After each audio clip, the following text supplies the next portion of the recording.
You know, so many times in so many ways, people question and ask, what is a woman?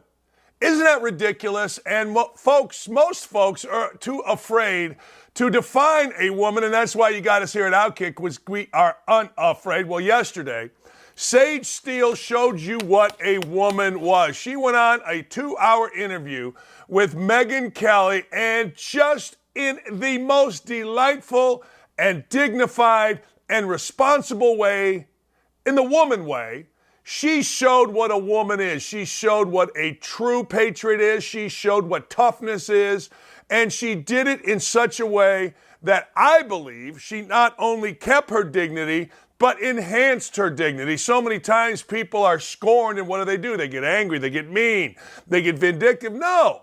Sage Steele just simply pointed out what was going on and why she got suspended, how it all went down, and it started with a COVID shot. It started with her having to go to the local pharmacy and get a shot that she absolutely did not want to get, that she knew from doctors wasn't proven yet, particularly in women.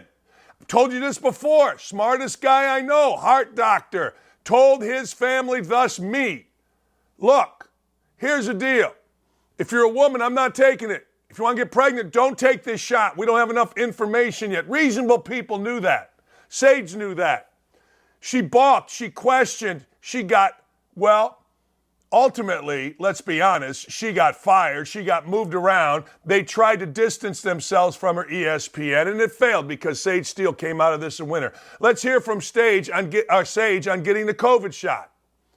I own everything. Every single thing I said. I would say it again today, and I still believe it. So I don't want to separate myself from that. But that day, I literally, Megyn had just come from the stupid grocery store pharmacy to get the shot. That's why the Band-Aid, I've been asked a couple times, even recently, is that a prop to stir the pot and to get him to ask you about that? I was like, no, I literally was late getting the shot because I sat in my car crying, saying, I cannot believe I'm going to go against what I believe is right and my morals and values and what I believe being forced with my body to keep my job. But I knew I had no choice. I am a mother of 3. I'm a single mother of 3. Their father is here and he's a wonderful father, but I'm 100% the breadwinner. And I knew that I had no choice.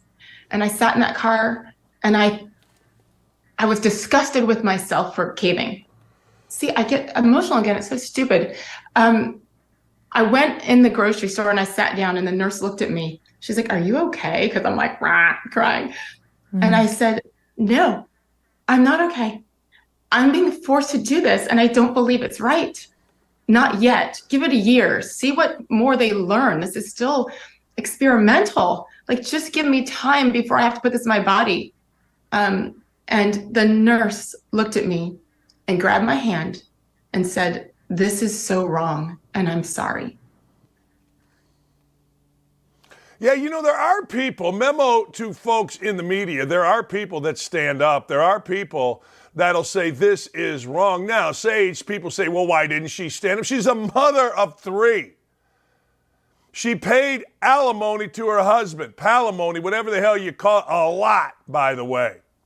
So it's not like you can just say, oh, okay, well, guess what? I'm going to be done with this job. And oh, by the way, there are certain jobs that are just jobs. There are other jobs that are lifelong careers. Sage Steele worked here in Indianapolis. She's from Carmel, a little suburb, well, not little, but a suburb here north of Indianapolis. She carried her own equipment. She was an intern.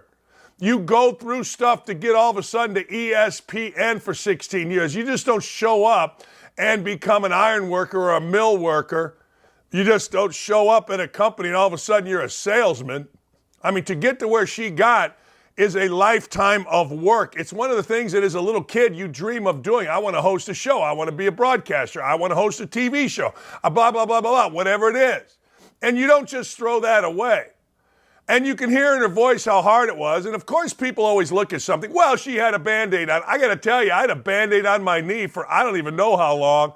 And my wife's like, when was that from? I go, well, it was when I went to QC Kinetics and I got a shot in my knee. She goes, that was 3 weeks ago. I go, I know, I forgot. I don't know. So people always make it out. And memo to you media, there are people that stand up. And it has amazed me, absolutely amazed me when I've tweeted about Sage, the level of hate that she gets. And it's not because of her broadcast talent. It's not because of what she says on air. It's because of her politics. And it also doesn't amaze me anymore how vicious the far left is to her. All right, the next one is she just wanted consistency. Now, let me explain this to you. When you work at ESPN, there are two separate deals. There is the conservative white guy deal, where you're not allowed to tweet about politics, where you're not allowed to say anything, where you must just walk on eggshells all the time, tweet on eggshells. I experienced it. I was going to get kicked off of a broadcast at Ohio State because I've told you this many times of a tweet that I sent to Dane Fife and Brad Clapper, two guys that we were just joking around.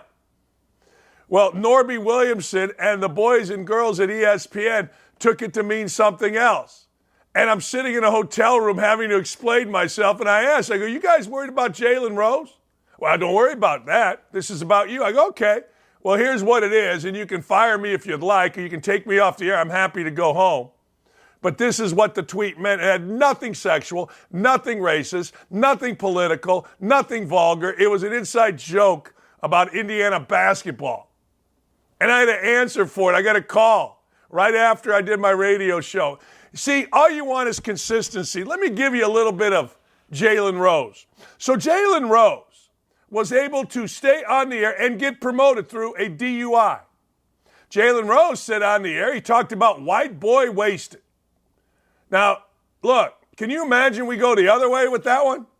White boy wasted. Man, I was white boy wasted. Jalen Rose said on the air, on the court, at the NBA Finals, and I quote here, Jacob Blake was shot and killed by a police officer. Jacob Blake was not shot and killed. Jacob Blake was, in fact, alive. Now, think about that for a second. They did not commit a crime when they shot Jacob Blake. They arrived at the scene in Kenosha after a woman who Blake had sexually assaulted called the police on him. Once police arrived, Blake had a knife in his possession, refused to drop it, police shot him. He admitted, I had a knife. It's unbelievable. So Mark Jones, although he got demoted, is still with ESPN. Mark Jones interrupted a live NBA game and said the police shot Blake while he was unarmed. See, there's two levels here. The African-American level, they say whatever they want. You say whatever you want at ESPN. I mean, Adrian Wojnarowski, I guess as a white guy you can too if you got power like Woj. He said the same thing, that Blake was killed. So you can lie and lie and lie and lie and lie. You know what Sage Steele's lie was? Or you know what, not even a lie. You know what Sage Steele's hassle was? She questioned why Obama, the president, whose black father was absent, doesn't show love to his white mother. Now I want you to think about that for a second. Oh my God. Don't you capesta, my eyes are burning. She questioned the great Obama, America's do-nothing president? America's get richer than hell despite never having a job? President? $12 million mansion, dude just died in their pond, no one's covering it, president? Okay, all right, I guess, if that's what you're telling me. But the truth of the matter is all those guys for years and years and years were able to do whatever they want. Anyone more racist than Kendrick Perkins? Anyone? He's getting promoted. Anyone dumber than Elle Duncan? Anyone? She's all over the place. They actually did this to Sage. Sage started a women's forum. Elle Duncan got her kicked off of this because she's not black enough.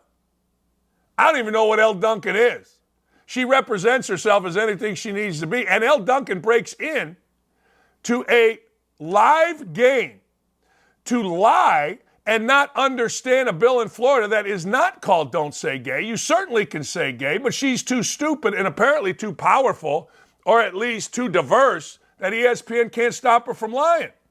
So here's Sage on just wanting fairness. Listen, all I ever wanted was consistency.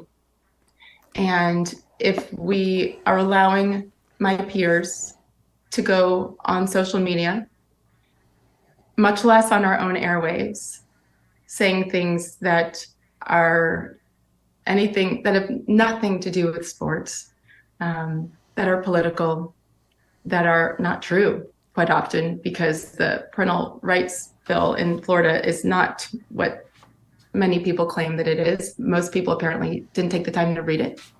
Then I should be allowed on my personal time to give my opinion on my experiences personally without telling others what to do, or how to feel about being biracial or being forced to take a vaccine. And I think that's just what breaks my heart, is that there were different rules for me than everyone else. Yeah, there certainly were. They started to take responsibilities away from you while at the same time forcing you to apologize. The comment that you put out was as follows, quote, "I know my recent comments created controversy for the company, and I apologize. We are in the midst of an extremely challenging time that impacts all of us, and it's more critical than ever that we communicate constructively and thoughtfully." So did they make you do that, Sage, and how did that feel? I did not want to apologize. I fought and I fought and I begged and I screamed. And I was told that if I want to keep my job, I have to apologize. And I need my job. And I love my job, Megan. I loved it. Loved it. Every moment on SportsCenter the last 2.5 years with my co-host Matt Berry and my producers. We've had the best team. So proud. I loved it, but I needed it as well. And they knew that. They knew that. So I apologized. And I think that I thought that that was going to be the end of it, because that's what I was told. But when it continued and there were events taken away, events I'd worked years to get, and I was just told, hey, we need a little more time. It's interesting. I think in anything in life, quite often we say, all right, one more time and it's over and I'm done. Or, to your kid, if you one more time talk to me like that, then you're grounded.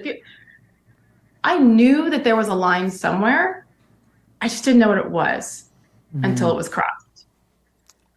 And when I lost the Rose Parade, which just was a big deal. It was on ABC, and it was it's iconic and it's special. That was it. Yeah, it's unbelievable. I mean, look, let's be honest. She got screwed. She's there 16 years. African-American woman who loves her white parents, loves her white family, and is excited that her white family loves her. Question whether Obama, why he doesn't address his white family. Oh my God, you can't do that. So why was Sage Steele ultimately put on notice and going through all this? Well, certainly it was because of the Obama comment, because, well, you got to protect the great orator, the great man. Hey, whatever happened to that dude, his chef that died in the lake? Anybody got any news on that one? Of course not. You got to protect the great man. You got to protect the jab. We must protect the jab. If you don't get the jab, we're going to say all these kind of things where you're putting others in place. But you know what happened, really? Let's be real about this. What really happened is that ESPN has gone so far left. ESPN has gone ridiculously left. And there's no room for a conservative voice. This started with Will Cain. Will Cain, conservative voice, afternoon radio show, became pretty popular. I mean, name me who is even on the radio at ESPN anymore. You can't. Because they're all far left crazy people or too stupid to know left from right. I'm looking at you, Chris Canty. But anyway, so Sage Steele, because she's a conservative, that overrid the fact that she was half black, half white. Hell, I don't even know what Elle Duncan is, but she has a voice. Good for her. And she made a dumbass of herself with the Don't Say Gay. But that's why Sage Steele had to go through all this. And good for Sage. We hope to get Sage on. She's someone I consider a friend. We'll see. But that was a great interview with Megyn Kelly. I tell you what, people aren't happy. People aren't happy, and they're not afraid, and this is very odd to me. White guy, Kevin McHale, coming at African-American James Harden. That is not allowed. You must not do that. It tells me that Kevin McHale never wants to work in the NBA again. Kevin McHale went scorched earth on James Harden. Kevin McHale called him out for being fat and getting him fired after benching him in 2015. Kevin McHale stood up to James Harden. Now, you know this. You don't stand up to players in the NBA. You can't do that. That's not allowed. That's not allowed. We cannot do that because NBA players and their ability to put a ball through a basket and call you a racist if you stand up to them trumps everything. Kevin McHale stood up. And then in an interview, Kevin McHale said, look, I'll tell you, Daryl Morey, who James Harden works with for the general manager of the 76ers, is a liar, Harden said. He's a liar because he didn't give him a long-term extension. Well, McHale, because there's always a backstory, McHale said, wait a second, that's an owner thing. Maybe the owner saw the guy go 3 for 11 in an elimination game in the playoffs and didn't want him extended. Maybe he knows he's fat. Maybe he knows he's dumb. Maybe he knows that he loves strip joints. Maybe they know that. I mean, when I hear James Harden speak, I don't exactly hear Moses coming down from the mount for crying out loud. He's a liar, and I'm never going to be part of an organization. Well, you are. I mean, let's not sugarcoat this. These guys and their 12th grade education are morons half the time. And then you add in the strip clubs, and then you add in the entitlement, and you got a pain in the ass. That's why guys like Michael Jordan and Scottie Pippen and LeBron James, I'm not going to say Kobe Bryant. On the court, Kobe Bryant. Off the court, absolutely not. Kareem Abdul-Jabbar, Karl Malone, not him either off the court. John Stockton, Jason Kidd, that keep themselves in great shape and compete like hell every day are to be celebrated. Guys like James Harden are a dime a dozen. There's always been a fat, out-of-shape guy that underperforms in the playoffs in the NBA. It takes special talent to do what Steph Curry, Klay Thompson do. Even Draymond Green, you put him in there. You ever see him fat and out of shape? You see him act stupid, but you ever see him fat and out of shape? Hell no. But this guy's fat and out of shape, wants the ball in his hand, kills teams, kills general managers, and kills coaches. Get him the hell out of there, Daryl Morey, if you want. They're paying the dude $35.6 million a year. There you go. Scott Van Pelt wasn't happy. Scott Van Pelt must just have signed a massive extension because Scott Van Pelt doesn't criticize anybody, particularly African Americans. The glaring disappearances in massive spots in the playoff, that's on Harden. And who is lining up to give away a pile for that? Knowing that if it gets sideways, which it inevitably will, he'll just say that he wants out again. That's exactly right. Who wants to give up a pile for that? That's exactly right. I ain't giving up a pile for that. What's that won? What's that done? You want to play 1-4 offense and watch a guy dribble and try to be a philosopher? Go get that. You want to win basketball games? Don't get that. Back in the day, this was in the article with McHale, and I remember this. You know, it was Durant, it was Westbrook, it was Harden. Harden was the third guy. Harden would come off screens. He was dynamite.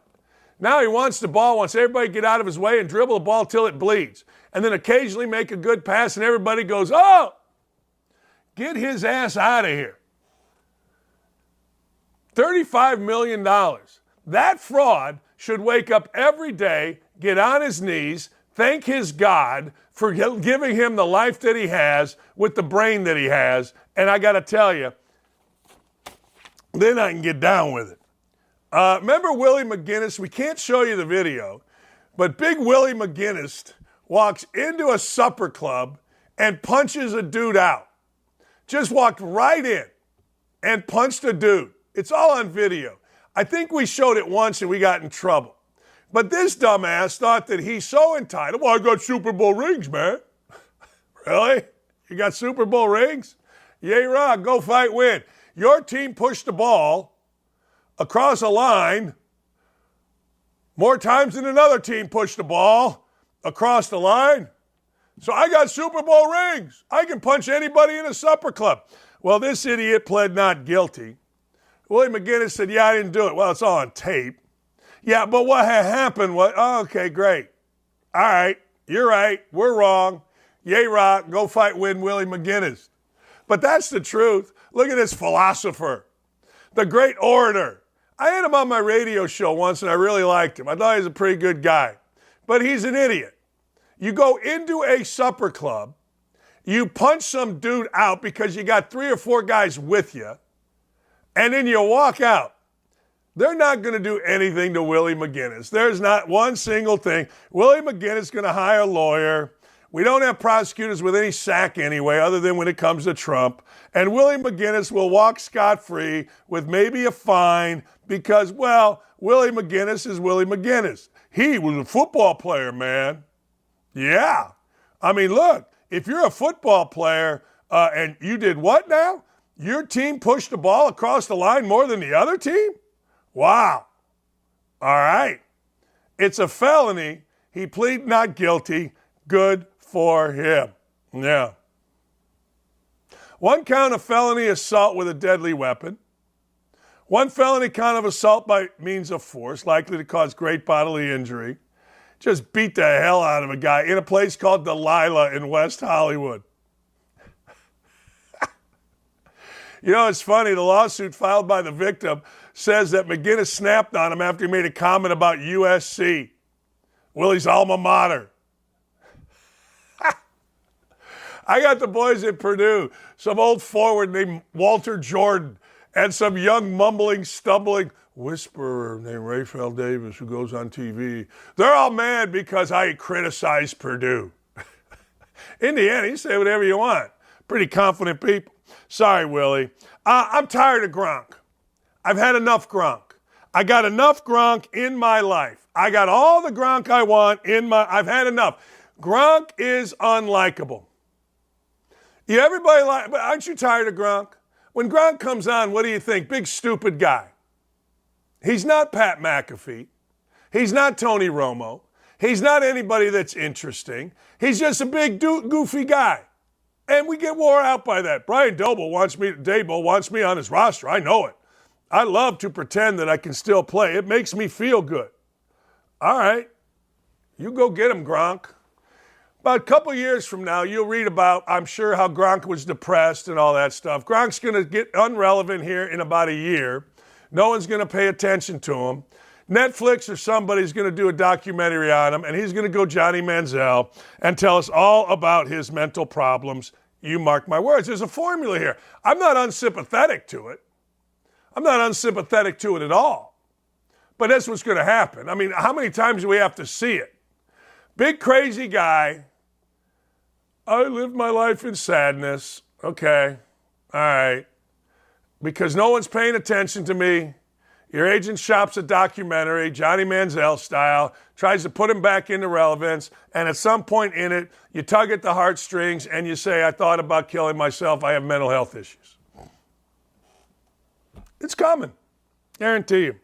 I love this. North Carolina override a veto to ban trans athletes from competing in women's sports. It puts the law into effect in North Carolina. North Carolina put the law into effect, and it got vetoed by the dumbass governor there. And next thing you know, they overrid it. Congress overrode the veto. I ain't mad about it. I ain't mad about it at all. It's beautiful. Look, common sense says women should compete against women. Men should compete against men. Now, I don't know why that's so hard. And if you need to, go make a third category somewhere. Go make a third category and call it X. Call it whatever. Call it Twitter. No one's using the word Twitter anymore. Call it Twitter. That's a good thing to call it. What the hell? Ex-athletes are defending. I like this. 1,000 ex-athletes at Northwestern are defending the university's culture in a letter. I've told you this before, and I will tell you this again. I had a niece that played volleyball at Northwestern, and she absolutely loved her experience. Didn't like it, loved it. Now, I am sure that there are a ton of people that played sports at Northwestern that had an unbelievable time. But the question still remains. The hell are you naked football players doing? The hell are you naked big fat linemen doing big fat lineman thing doing? That's the bottom line. That's simply the bottom line. What are you doing? Why are you hazing? Why didn't anybody stand up? Everybody can tell me, and I've said this every day on this show, that guy right there, Fitzgerald, in his purple thing and his Northwestern tie and his, his crew cut and his go fight win, golly gee look. Everybody can tell me he's the greatest guy ever. Everybody can tell me they had a great experience at Northwestern. But the football players at Northwestern were cowards. Simple as that. They were cowards. The ones that didn't participate in the hazing didn't stop the hazing. The ones that participated in the hazing, bigger cowards. The ones that didn't like being hazed and then got older and started hazing, unbelievable cowards. Period. You don't like what I'm saying? I don't care. But good for the athletes for standing up. You should stand up. It just makes good sense. It does. It makes good sense. I got a lot to get to today. I do. But one of the things I really want to get to is I want to talk to the Attorney General of the great state of Kentucky. His name is Daniel Cameron. Daniel Cameron is not happy. He fired a warning shot at the Biden administration. Listen to what the Biden administration is doing. They were holding school funding to schools. Why? Because some schools in Kentucky, in gym class, have archery and hunting education, things that kids actually like to do. Now, what you think about that? So the Biden administration is saying, no, we're not, no, sorry, nope, we're not doing it. We're not allowing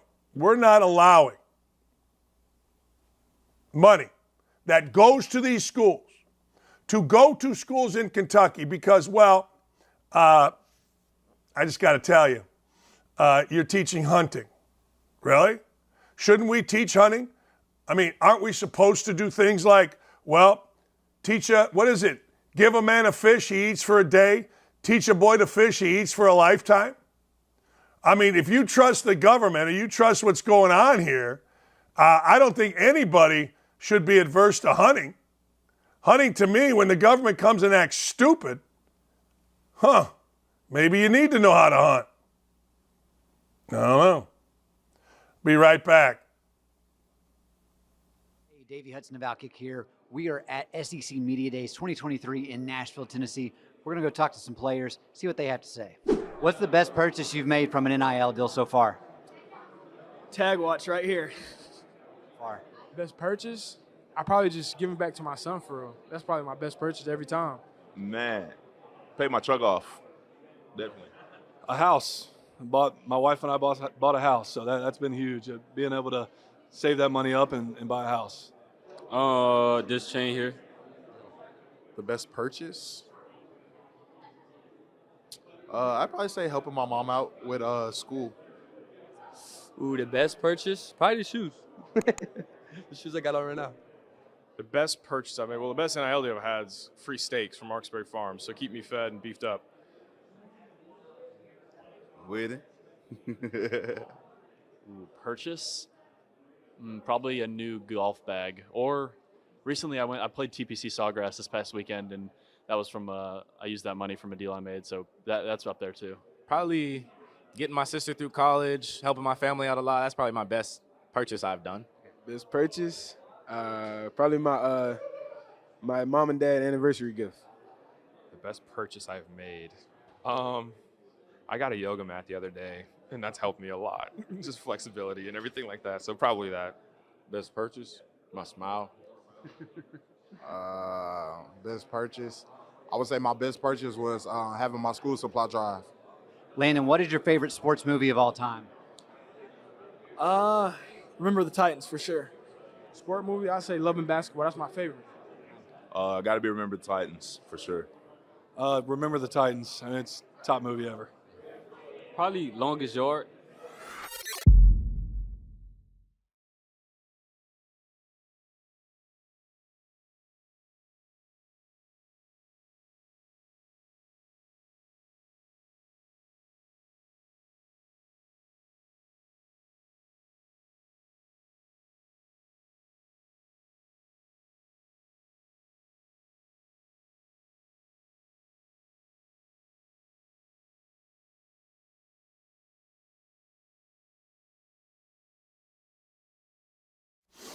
You guys know that sometimes I see something and I'm like, what is this? Like, what kind of world are we living in? Daniel Cameron is the Attorney General for the great state, the Commonwealth of Kentucky. And I read this article and I had to read it 3 or 4 times, Daniel, because I'm sitting here going, wait a second. The Biden administration, Education Secretary Miguel Cardona, and the Department of Education is withholding $1 billion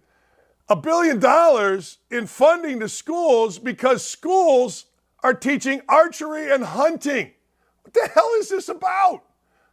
It's a crazy and absurd idea that has been concocted by the far left, namely in the Biden administration, namely through Secretary Cardona, to really press the bureaucracy of the federal government onto folks here in Kentucky and across our country and destroy a tradition that has lived within our Commonwealth and across our country. You talk about archery and hunting programs. Kentucky in particular, we started or co-founded a archery program for the nation. And so this is an issue that is of great importance and heritage to Kentucky, and we're not going to stand for it. We're not going to sit back and allow the Biden administration to try to take away these values that we hold so dear. Yeah, and I want to go back to what you said. You know, people may say, well, we don't have hunting in our school. Maybe they don't. I don't think my high school in Gary, Indiana had hunting. Okay, fine. But in Kentucky, this is something that you guys began. And you mentioned tradition, but it's also, I assume, something that kids in school need, enjoy, and want to be a part of. Absolutely. I mean, this is a way for kids to connect and build relationships, lifelong friendships. Again, the Biden administration and the far left of their party want to destroy tradition and heritage. As I noted earlier, we co-founded a national archery program. And this is an important issue for Kentuckians. And so we're going to stand up for not only our Second Amendment rights, but the traditions and the values that we hold here in Kentucky.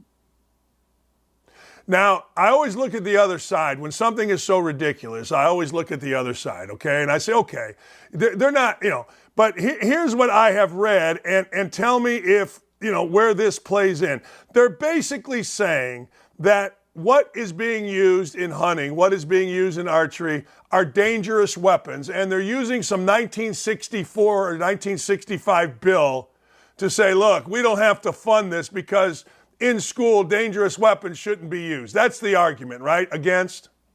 Yeah, I mean, look, the Biden administration is going to misinterpret law, going to misinterpret statutes and create regulations that fit their agenda, which is to essentially destroy traditions and values all across this country that we've held dear for decades.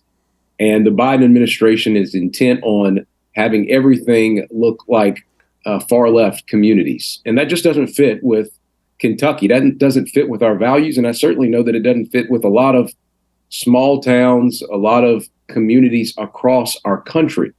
And so as the Attorney General here in Kentucky, I'm going to stand up not only for our Second Amendment rights, not only for these hunting and archery programs, but at the end of the day, it's about standing up for our values against an administration in Washington, D.C. that wants to destroy everything we understand and stand for.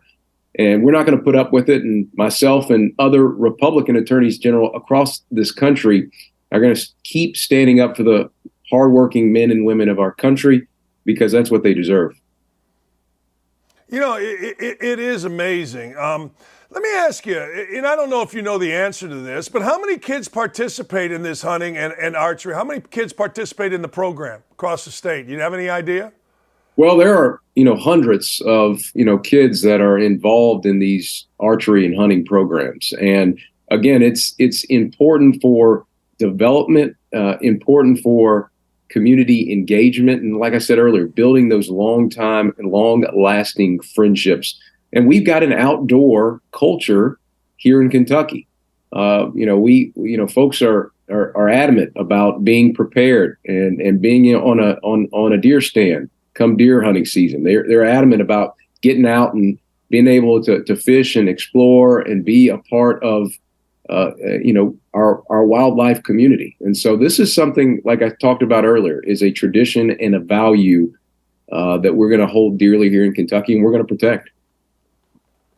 What are the conversations like when you are dealing with, let's say, the Department of Education and you're dealing with the head of the department? What are the conversations like? Is this a negotiation? What is it like? Well, I think I just saw, where the Biden administration and the education department are trying to walk this back, because I think, folks, look, at the end of the day, what I try to pride myself on, and I know a lot of my colleagues try to pride ourselves on, is, do these laws make sense? Are they filled with common sense? And this regulation in particular is just to press the thumb of Washington, D.C. on the backs of millions of people across this country that, based on tradition, based on heritage, appreciate and respect having these archery and hunting programs, because it allows them to pass on from generation to generation skills and training and experience that connects family trees and family heritage and tree lines and history. Again, the Biden administration wants to get past all of that and wants to dismiss and marginalize communities across our country. I have learned this from doing this show. Friends of mine that watch this show are like, Dan, it's amazing. Common sense is gone. I feel like, and this is on a broader issue, Daniel, but I feel like nothing makes sense here. We're going to bring honor and decency back to the White House, said Jill and Joe Biden, and we've got transgender folks topless twerking on the lawn. To me, Hunter Biden, every quote right-wing conspiracy, that's what they call everything a right-wing conspiracy, has shown to come true. I think common sense is thrown out the window dealing with this administration, and this is just another example. No, you're right. Common sense has left the White House. Common sense has been taken over the Democratic Party by the far left, that is intent on destroying our value system, is intent on making everything look like San Francisco and parts of Massachusetts. And so we have to, particularly as an elected official here in Kentucky, push back against that. We've got to stand up for our values. We've got to put a marker in the ground, because if we continue to seed the ground, more and more of this stuff is going to happen, and the far left is going to become more emboldened. And so that's why I'm fighting so vigorously to make sure that, as going on this show or sending this letter to Secretary Caronia, whatever I have to do to put a spotlight on the things that the far left are trying to do to destroy our values, I'm certainly going to do it. Yeah, that's why I love having this show. It's like freedom to talk. All right, most importantly, let's talk about what's really important. Can Calipari get the Cats into the Final Four? Can we get beyond St. Peter's? Can we? Cal's a friend of mine. His coaches are friends of mine. But come on. We got to get him past the Sweet 16, don't we? I know Coach Cal's working hard, and he's going to put a good product out on the court. That's for sure. No, don't give me the political answer. Give me the fan answer. If he doesn't get to the Sweet 16, get his ass out of here. Well, look, I played football at U of L, and so I want both of our teams to succeed. All of our teams. I'm talking about whether it's Murray or Western or U of L or UK. But Coach Cal, I've obviously developed a friendship with him and want to see them succeed. A lot of BBN, Big Blue Nation folks are counting on them to make it to the Final Four and further. Yeah, Kenny Payne is a great dude. I've been friends with him, Chris Mack. You got a football coach there at U of L in Brom, who I think, give him a minute or two, and I think he's going to do some pretty good things for your alma mater.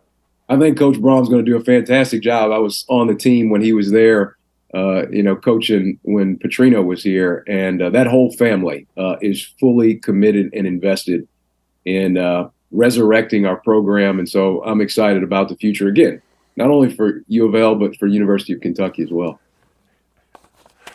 Man, that's got to be hard, seriously. I played at Indiana, coached at Indiana 17 years.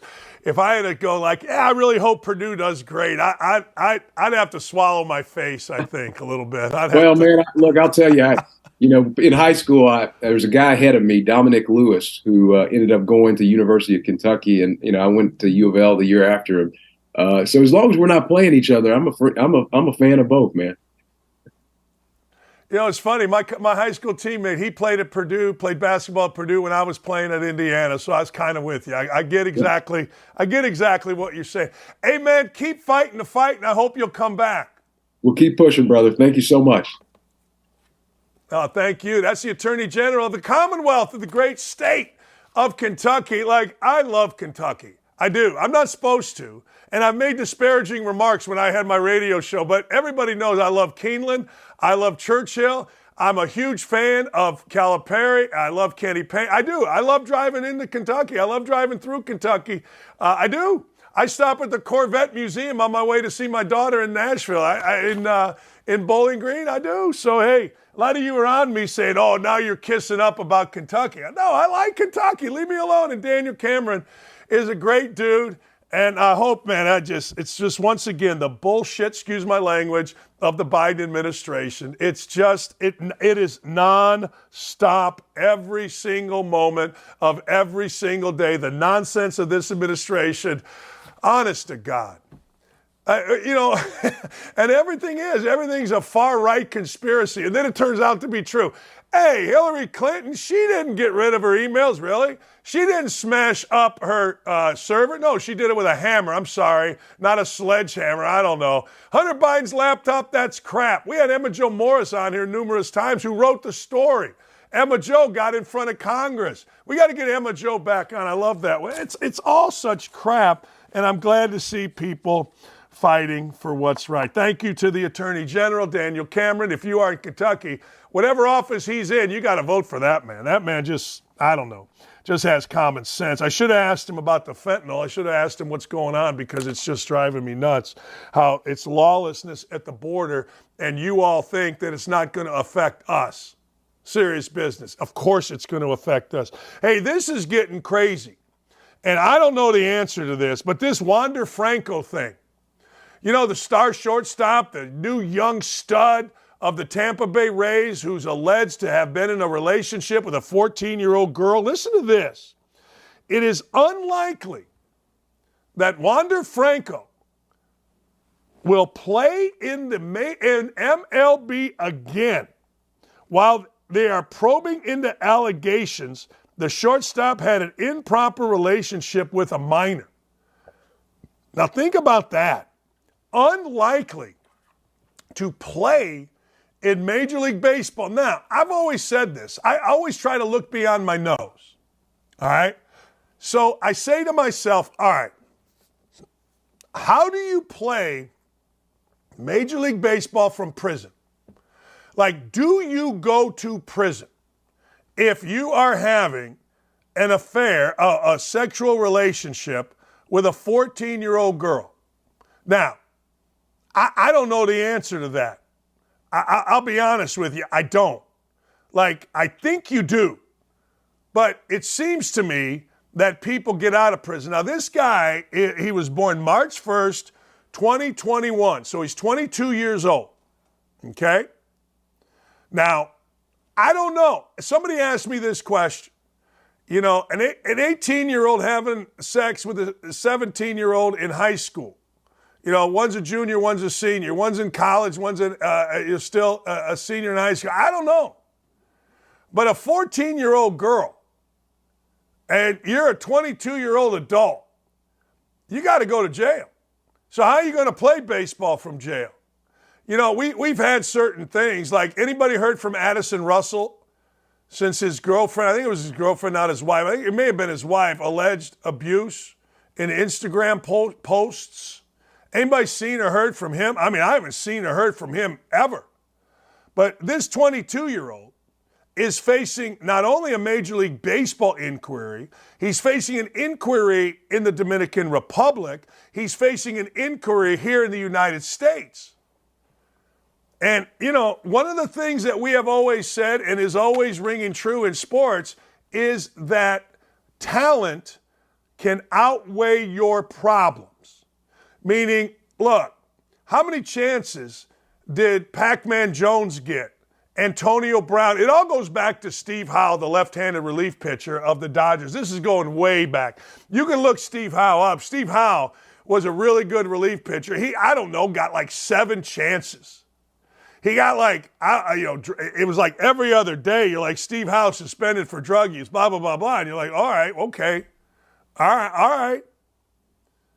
So it all started with him. If your talent outweighs your problems, you can stay. But I think this is a problem that no matter how talented this kid is, people are going to be like, no, you can't be signing this dude. We are a country of second chances, so we'll see. But man, oh man. Woo, that's a tough one. I know my answer. My answer is I ain't signing you. My answer is you need to go to jail or something. You know, I don't know. But man, because number one, what you did was ridiculous. And number two, you're just, I don't know, not smart enough to exist. Are you? Are you smart enough to exist? Are you smart enough to be around? Are you smart enough for, I don't know. Amazing. Hey, remember Matt Harvey? Matt Harvey at one point was like not only an uber successful pitcher for the New York Mets, but he was a handsome dude. So all the ladies liked him. Yeah, they did, baby. You know. Well, Matt Harvey, he's dating a model. Yeah, it's kind of a cliche in New York, I guess. The athlete dating the model. So his new girlfriend, this model girlfriend, dumps the pitcher because he's too obsessed with his new job in real estate. He's got, like, athlete mentality. Like, Lee has to tell me, Dan, give it a break. Talking about always trying to promote this show. Always trying to put it out there. More information, more videos, more this, more that. She's like, Dan, but as an athlete, you get obsessed. As a coach, you get really obsessed. Like, I'll never forget, as an athlete, you go to Big Wheel at Indiana. All right, you get a chimichanga, which was really good. And you go home and you turn the TV on, and we didn't have social media, so there was nothing to do, right? Or you studied or whatever, you let it go. As a coach, it never leaves you.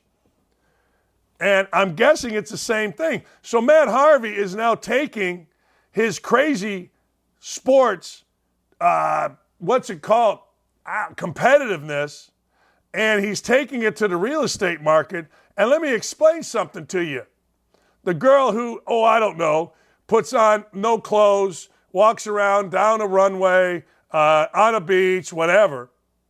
Well, his girlfriend, Monica Clark, said, hey, look, you're crazy. You're too intense. He's just obsessed with his new job. He got a ban after admitting to taking cocaine and pain pills when he was in New York. He's trying to reinvent himself, Harvey, as a real estate exec. And his girlfriend, who wears like no clothes, drinks coffee, said, yeah, it's crazy. It's too crazy. I can't have it.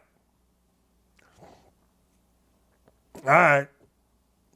You know, there's members-only clubs in New York.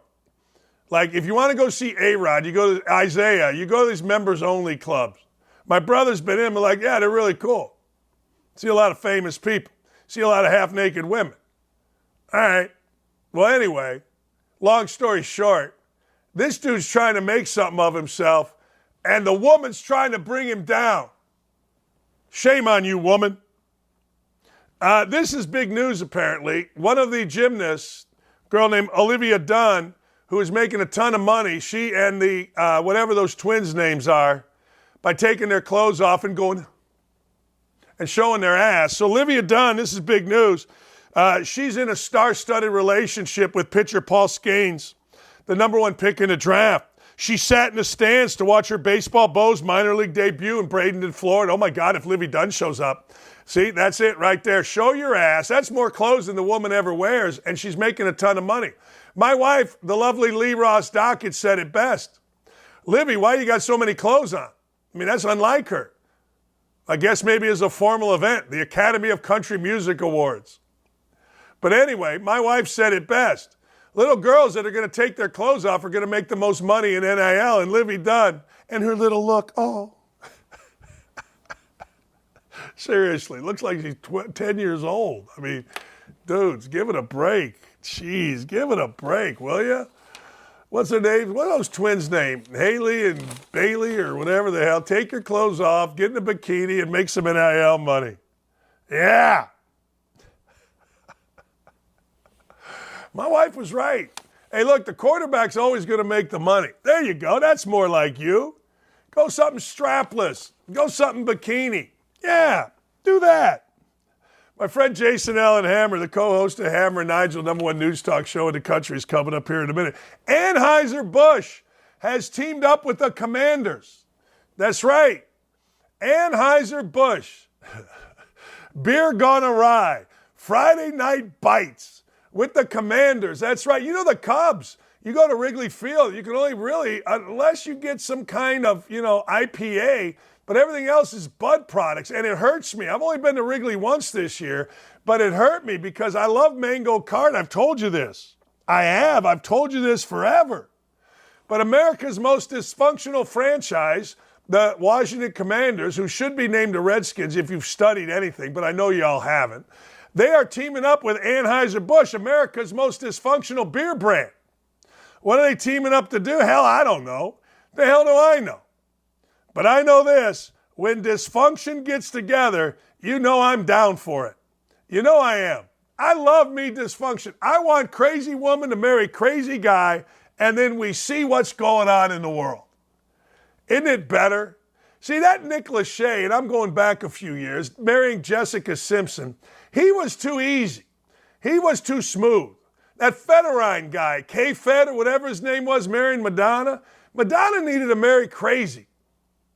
So now we got two of the most dysfunctional brands in American beer and American sports going with one another, and I am here for it. I am. We shall see what we shall see. This is simple. I'm going to tell you this again. You hire that Paige Sporonic. You get that Paige Sporonic, you put her in a low-cut shirt. You don't even have to put her in it. She'll wear it for you. Put her in a low-cut shirt, show the rack, seriously, and sell beer. It's not that hard. I mean, think about it. What's the opposite? What is the opposite of Dylan Mulvaney? The opposite is Paige Sporonic. No? I think so. Anheuser-Busch, there's some backstory here. The Anheuser-Busch had terminated its partnership with the Commanders in 2022. But now they got a new owner, so Anheuser-Busch stood up. We're not getting it here with Daniel Snyder. Jason Wright, who it gets a hall pass on everything, he said he's the president of the Commanders. We're thrilled to partner with Anheuser-Busch again to create a new and improved experience for Commander fans. Yeah, well, a lot of fans are like, what are you doing? Woke team goes with woke beer. Makes sense. This has got to be the worst marketing move ever. Here I thought the new ownership was going to do things differently. Nope. Right back to the same backwards thinking. That's from Big Boy Sports Cards. Now, not all are negative. Some are positive. But hey, what are you going to do? Look, I don't care about DEI. The woke, cancel culture loving Commanders have no intention of respecting America and instead are pushing their own DEI agenda against their own customers' outrage shown in the Reclaim the Redskins petition. So it's all tied in. You know it is. It's all tied in. Everything is tied in. And the Commanders are doing Commander things. So you know what? We'll be all right. I got to get into some Colts talk here coming up. Jonathan Taylor, the star running back, I'm going to talk to this about our friend Jason Allen Hammer, but Jonathan Taylor, this is where you know things are bad, okay? So Jonathan Taylor, the star running back, and think about this as you get into fantasy football. He leaves this team. He leaves the state. He does what Peyton Manning and Andrew Luck both did. They don't trust the team doctor. They apparently don't trust the state of Indiana. So Peyton Manning actually, after going overseas, went back and did the same blood spinning thing to get healthy that I'm doing for my knee. He didn't use QC Kinetics. That's the company that I use. He used a different company. Andrew Luck, who hurt himself famously, that I broke the story, snowboarding, had to be airlifted off a mountain in Europe. Well, he didn't use United States. He went over to Europe as well. How did it end for those two? Let me explain how it ended with the Colts for those two. Andrew Luck said, yeah, I don't want to play for this group. Somehow Jimmy Irsay gave him $24 million to go away in the dumbest move I've ever heard. And Peyton Manning got cut. That's how it ended for those two. So now you got Jonathan Taylor. And Colts fans, well, this will all be resolved. Maybe it will. I hope it is. But the history says Jonathan Taylor leaving Indianapolis, leaving the Colts, leaving the state to go get fixed doesn't bode well. And then when he came back, guess what? He missed a day. Why? Personal reasons. Now understand this about Jonathan Taylor. A year ago, 1 year ago, there were articles left and right. It was discovered that Jonathan Taylor had never missed a football practice going back to high school. I don't know if anybody checked 8th grade, probably never missed an 8th grade or 7th grade. But going back to high school, all the way through Wisconsin, all the way through his first couple years in the NFL, he never, ever, ever missed a practice. Now all of a sudden, he's missing a practice for, quote, personal reasons. Something's going on here. There's a backstory. Now, Indianapolis media isn't good enough to get to the backstory. It's going to take like Scheffler. It's going to take maybe Grandpa Polian or Old Mort to break the news somehow, some way, assuming the news isn't too bad to Jimmy Irsay, because those two are shills for Jimmy Irsay. But the fact of the matter is this. There's something going on here. I don't like it. I don't know what it is. But when all of a sudden you're not showing up for, quote, personal problems, and you've been the most reliable guy in football for 10, 12, whatever years, don't draft him. At least don't draft him yet. Colts need him. I assume he'll get signed at some point, but don't draft him. Dakich tells you the truth. Something going on here. All right, we'll be right back. We'll talk about that, Colts, with Jason Allenhammer. We'll get into what he thinks this whole blindside feud is about, teams he's on as we move down the stretch, including my beloved Cubs, and thoughts on Deion Sanders, including, hey, look, if two guys are going to fight, just everybody fight. We'll be right back with the host of the #1 news talk show in the country, Afternoon Drive, Hammer and Nigel, WIBC. It is Jason Allenhammer next. The two biggest social media giants, Elon Musk and Mark Zuckerberg, are set to battle it out, and I'm here on Broadway asking people who they put their money on. I think Mark Zuckerberg will win. Why do you think that? Because I think he already trains MMA, so he's got like the prior experience and stuff. I mean, they're both billionaires, so they have the opportunity to get the best training. But I think Mark Zuckerberg will pull away with the win. Elon Musk. Why do you think so? Because he's bigger. Bigger, okay, but Mark Zuckerberg's been training jiu-jitsu for 9 months. Do you think that matters? No. Zuckerberg, he's part alien or robot, so he may have some secret powers that we don't know about. I was gonna say, is that an advantage? Does he have an advantage over Elon Musk then? Yeah, I mean, if he, sheds his skin and becomes an alien and eats everyone, yeah, I think so. Elon Musk is mental, so Elon Musk. All it is just he's mental. He's mentally crazy. So He just wouldn't care, would he? Okay. He'd just absolutely go for it. I think Zuckerberg would be a bit more refrained. Okay. If that should ever happen, which I doubt, but you never know, it'd be entertaining. Elon Musk or Mark Zuckerberg? Elon Musk. Why? Because Elon my Musk. dad is in love with Elon Musk. Okay. I think I'm going to have to go with Zuckerberg. I mean, Threads just came out, so. Who do you think would win? Zuck. Why do you think so? He's not a real human. He's a robot. So he'll use that to his advantage. Yeah, and all the Krav Maga stuff too. Yeah. Yeah. Who do you think would win in a fight, Mark Zuckerberg or Elon Musk? Elon Musk. Why do you think Elon Musk? I think Elon's He smarter. works with robots, so maybe he built a robot to fight for him. But what if Mark Zuckerberg is a robot? Oh, wow. Then I might have to change my answer. Who do you think is going to win? Me.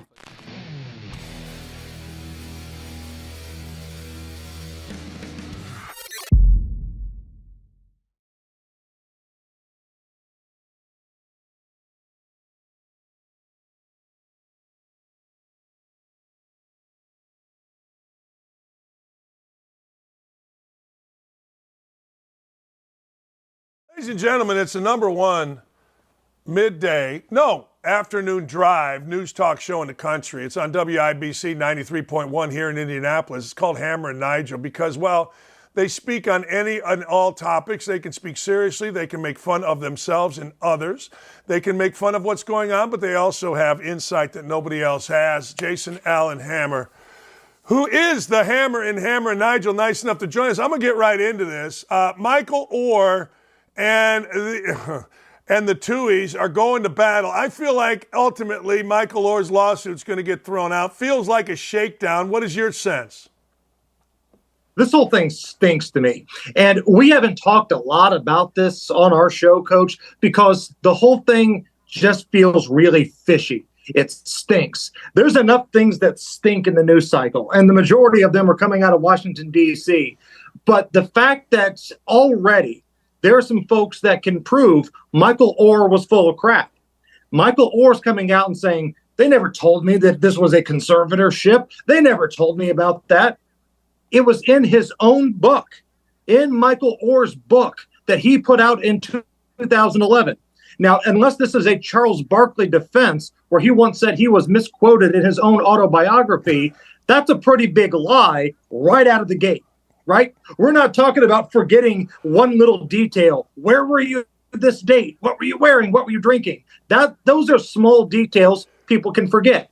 You would remember having a detailed conversation with the people who brought you in off the street and whether or not it's an official document you're signing and whether or not you're an official member of this family. He put it in his own book. That to me is a big red flag. I don't care what else happens from here on out. I'm out. I don't know if there are any good people in this story. Maybe the Tuohys are in it for some money too. A case could be made for that. But to say that Michael Oher was taken advantage of when he put it in his own book and now he's shrugging his shoulders, well, I don't know what you're talking about. That stinks. I agree. It does stink. Look, I don't like the Tuohys. Sandra Bullock got an Oscar. People saying she can give it back. Yeah, I got it right here. She ain't giving nothing back. The Tuohy lady gave me gas. If I was a coach, I'd say, get your fat ass off of the field. I don't want to see you on this field. Get out of here. Go away. You know what? They're all becoming unlikable, and I don't like that because it was a good story. It was a great story. Now everybody's unlikable. Yeah. To me, if Michael Oher had not put this in his book, he'd still be winning public opinion. But you can't have it both ways. You can't be, thank God for my family for bringing me in. They signed a conservatorship. He goes into detail. They explained what it meant. This is different than like the Britney Spears situation where her dumb country ass had no idea what they were talking about. The family railroaded her. That's pretty clear, right? A case could be made. Britney was so dumb in country, she had no idea what was going on. I don't think that was the case with Michael Oher. I think Michael Oher is a pretty smart guy. And the timing of this is suspect. The fact he's already been busted in the lie is suspect. Man, I'm sorry. No sympathy, no tears. I'm out. All right, biggest news of the sports summer is that the Cubs are actually sniffing it. My birthday was yesterday, and I've always said, if the Cubs can be around it on my birthday, August 17th, then maybe, just maybe, I got appointment baseball coming in September. What say you? Christopher Morel ended up half naked after a bomb to win it, and I loved every second of it, big boy. If you are the betting type, and I happen to be, now is the time to jump on those Northsiders from Chicago because the schedule is lining up. So the Cubs and Brewers, right? Let's talk about just them. I know Reds fans want to be part of this conversation, but let's just talk Cubs and Brewers right now. The Brewers just got swept from the Dodgers, and now they've got a nice little 3-game set going on down in Arlington against the Rangers, where they're going to see Max Scherzer at least one time. I believe he's scheduled to go on Sunday. And after that, they've got a pretty good Minnesota Twins squad who is playing for some playoff baseball spotting. Now, the Chicago Cubs, they had a brutal stretch of the schedule early in the year. They fell back. It looked like it was time to rebuild. Bellinger was going to go away. Maybe Stroman was going away. This is the part of the schedule that the Cubs have to take advantage of. So they just split with the White Sox. All right, take that for what it is. But now you've got a stretch where it's a 3-gamer with the Royals, a series with the Tigers, a series with the Pirates. That's the stretch where you have to do some damage if you're the Cubs. They're 2 back right now. When you look at the schedules with what Milwaukee has, that brutal gauntlet, and what the Cubs have, they should take care of business. There's no reason why the Cubs should not be in first place by the end of the month when that big series in Wrigley takes place where Milwaukee goes into Chicago. Hey, just for a little context here, I looked this up this morning. Now, I'm no math major, but 2:20 start today Eastern. The Kansas City Royals are 39-84. Now, that's 45 games under 500. 45 games under. That's 32% baseball. That means they win 1 out of 3, but not even. The Detroit Tigers, 54-66. They're 12 games under 500. Look, this would be heartbreaking. Like, I'm not saying the split sucks because the White Sox stink, and they were lucky to get a split. But if you're a Cub fan, you got to look at starting today, 2:20, this has to be go time, period. Period. And the rotation is set up. The 3 pitchers the Cubs are going to throw against the Royals here, Jameson Taillon. Now, he's been garbage most of the year, but the last month, he's been pretty strong. His last outing was bad, but other than that, the last month, he's been pretty good, trying to salvage a little bit of a season. After that, you got Justin Steele, who's in talk for a Cy Young. And then you get Kyle Hendricks to wrap it up in Wrigley at home in Game 3 of this series. 1, 2, and 3. Stroman's still on the shelf. If he gets right, that's an arm coming out. Maybe they can help you down the stretch. This is a stretch where the Cubs have to do damage. And again, if you are the betting type, now is the time to put that bet down on the Cubs to win the National League Central. The wild card is in play, but the division is played, and the schedule is lining up for Chicago. Yeah, the Dodgers seem to be great. Okay, so they're out of this world. What do you make? I didn't really prep you for this, but I was talking about this Wander Franco deal, and now they're saying, hey, look, this dude's very unlikely to ever play Major League Baseball again. Damn, what do you think of this? What's going on here? So I'm a sucker of the media, right? I can never relate to athletes, but I can relate to media. The media coverage of this has been bizarre to me because people are so afraid to talk about what exactly Wander Franco is in trouble for. Now, when this was Aroldis Chapman or when this was Addison Russell, we knew it was domestic violence right away. They were suspended for it. Addison Russell basically blackballed from the league. All right, fine. When it was Trevor Bauer having rough, angry relations with a woman to which he was never criminally prosecuted for. Trevor Bauer has never been criminally prosecuted for having rough relations with someone and basically blackballed from the league, pitching in Japan. We knew that because everybody talked about it. Why is it so hard to say Wander Franco is in danger of getting kicked out of baseball for being a pedophile? What's so hard about that? It's taken so long for a lot of these major media outlets to have the guts to say it. Now, look, I understand. I've had people try to tell me, well, it's a different culture in the Dominican than the Republican than in the United States. I don't care. You've been in the U.S. long enough to know if you're getting big-time American money, if you are the face of a big-time American baseball team, you're going to have to abide by the big-time American laws and regulations. And being a pedophile certainly is not part of that. So if he gets kicked out, he gets kicked out. No tears coming from me. I just wish people would call it what it is. Yeah, it is amazing. You know, the whole Trevor Bauer thing, I always say this, and I've said this for years on the radio, and I'll say it now. It seems to me there's always a backstory. There's got to be some backstory here with Trevor Bauer. There just has to be. Because as you said, he has not been prosecuted. People and courts have looked at this, grand juries have looked at this, and said, no, there's nothing to prosecute here. We're not going to put him in front of a jury or a judge or a court of law. And yet he can't even pitch in Japan or whatever. And the thing about Addison Russell is what I talked about earlier, Hammer. It's just been odd. I want to shift gears here.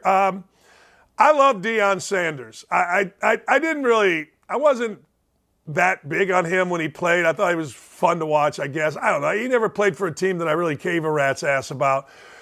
But I got to tell you, this was different for me as a coach. If somebody on our team is going to fight, then everybody's got to fight. Most coaches go the other way. Hey, we ain't fighting. But hey, Sanders, if two guys are fighting, you all got to fight. It's a baseball. Let's come out of the bullpen mentality. I love it. I'm here for it. And it's not just because Deion Sanders is trying to be a hot take machine or whatever, because he's installing some other values in these kids. We've all seen the videos from whether it's his time at Colorado or his time at coaching at other schools. When he walks into the room, he expects you to pay attention. He expects you to go to class and not act like a knucklehead. You will sit in the first couple of rows. You're not going to wear sandals. You're not going to wear cut-off shirts. You're not going to wear hats. I mean, he runs that thing like a military, and I'm here for it. And what's great is that it seems like the players love it too. The ones that are willing to be coached, the ones that are going to be employable adults, whether they play pro sports or not, they are the ones that get it and understand it. And I love this. This is kind of an old throwback thing to say. When one of our guys gets knocked down, you better be ready to scrap. I had a conversation with Reggie Wayne a number of years ago, and I was just asking him. There was a big fight down at the U, and I asked Reggie Wayne, hey, if you were on the sidelines, maybe just as a freshman or a sophomore and you don't play a lot, and there's a big brawl going on the field, are you in the mix? I didn't get a chance to finish the sentence, Coach. Reggie Wayne looks at me and goes, hell yeah, I'm in the mix. That's what we're taught here at the U. So the U is like that. Deion Sanders is like that. It's a throwback kind of thing. It's standing up for what you believe in. It's not taking crap from people. You know, is there a line for it? I'm sure that there is, but I'm here for it. Like, I love that kind of stuff. See, as a coach, I'm both ways. I'll tell you why. Because in basketball, if there's a skirmish, and they don't get too nasty, at least in my time in basketball, we really didn't have a fight. But anyway, if you cross onto the court, even back here, you know, when the fight's down there, you got suspended for the next game. We saw it in the NBA Finals one year. It all sounds good, and I am with you. But if it actually happens in a game, he's going to be playing the sixth-string quarterback, and he's going to be playing the fifth-string wide receiver, and he ain't going to be happy about it because guys went all, you know, Cubs bullpen running out there when it all goes down. You know what I'm saying? But does the fan base appreciate that, though? Like, yes, I feel like the Colorado fan base would be like, all right, we're building a culture here. If we have to substitute a game we're probably going to lose anyway to have some backbone around here, I'm good with that. And I'm sure your players, like no matter where you were coaching at, Coach, unless it's a major NCAA tournament game, if it's a random conference game in February, are you willing to say, all right, we're going to have problems in this next game because you knuckleheads are suspended, but you guys came together as a team. You guys bonded. You guys had each other's back. This is the kind of stuff that's going to come in play later in the year when these games are really important. I think that's something. Yeah. No, you say yes. No? Come on. Come on. No, I don't know. I mean, I know the theory of it, but I've never really seen where a fight has brought everybody together. I haven't. I mean, but I didn't have many fights. I mean, we did. You know, I don't really remember. I don't even think we ever had one in Indiana where guys squared off or threw down. I don't know. You grew up in the region. I know you've seen fights. You're a region rat. I know you've seen fights. No, I've seen a ton of fights in the summer or in a bar or on the beach, but not in, I'm talking about in a basketball game here, dipstick. I'm not talking about throwing hands. Hey, I got to ask because, you know I'm just saying, everybody bonds. Tennessee, everybody bonds after a brawl. Everybody bonds over. All right, mate. My dad on the night of my rehearsal dinner, my dad, 3 of his buddies, my brother, myself, one of my cousins, we after the rehearsal dinner, we went across the street to this bar that was known to be a little bit sketch, and we all put our ties on our heads when we went in. And my dad and my buddy, a guy named Cappy Parada, we put our ties, and we're like, all right, if a fight breaks out, here's how you know who the good guys are. We got ties on our heads. So that was our mentality when we walked into this one particular bar. And that was my dad at like 55 years old instigating the thing. So I get what you're saying. Last thing before I let you go. I've never seen a fight on a beach before. Yeah, that was a big area in Gary. You go down to the beach, and the guys from Wirt would come over, or maybe the guys from Maryville, I don't know. And dudes are fighting, and I'd always sit there and go, you guys are idiots, man. I like, you get a girl, you get some beers, you're on a beach, next thing you know, you got a girlfriend. You know, next thing you know, you're doing pretty good. And girls thought the same way. Hey, let's go to the beach. Let's see, you know. I always said girls came to the beach to see if Double D was there, but that turned out not to be true. I thought it was, but it turned out, you know, not. You were going to the beach looking for Double D's too. How about that? Damn right. And in those days, they were a little harder to find. It was before the re-rack. But it was a different time back then. It was. Couple things before I let you go. The SEC and Tennessee, I want to get your breakdown. Second thing, Big Ten fans are pissed. No longer is Big Ten on ESPN. Now you got the Big Ten going to NBC, which is cool, but Peacock is going to have a bunch of games, the streaming service. They're pissed, Jason Ellenhammer. Well, money talks and everything else walks, and the Peacock and NBC, they paid a lot of money for it. Your feelings came into play 0.0% when they saw that big paycheck coming down the line. So the games you probably are going to want to watch are going to be on terrestrial TV. I mean, Michigan, Ohio State, Penn State, Michigan, Wisconsin, Ohio State. Those are going to be the games that are going to be on television. But if you're somebody that's a Purdue fan, an Iowa fan, a lot of your games are probably going to be on Peacock. I don't think it's such a big deal at this point. I think if you're a big enough fan of these teams, you'll probably pay it. And if not, sorry, you had no choice in the matter. Sometimes business decisions get made and you have no hand at all to play. And that's what happened here. NBC is looking to get back in the game a little bit. They know the Big Ten is expanding. This time in the next couple of years, they're going to have USC and Oregon to play with as well. So it happens, man. Yeah, you know, I said this, Purdue, Rutgers, Indiana, Iowa, because they're incredibly boring, Michigan State.